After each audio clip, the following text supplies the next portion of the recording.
How to create group chat in Messenger Lite. That's what I will show you in this video.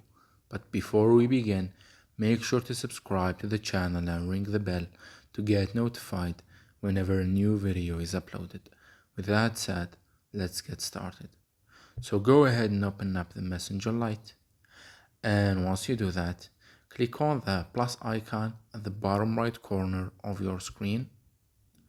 Then click on create a new group, and here you want to select the people that you want them to be in your group. And once you're done, click on start group chat at the bottom, and there you have it. The group has been created. It's that easy and simple.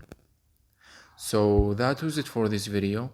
That's how you can create group chats or conversations in Messenger Lite. If you have any questions, please leave them in the comment section down below. With that said, see you in the next video.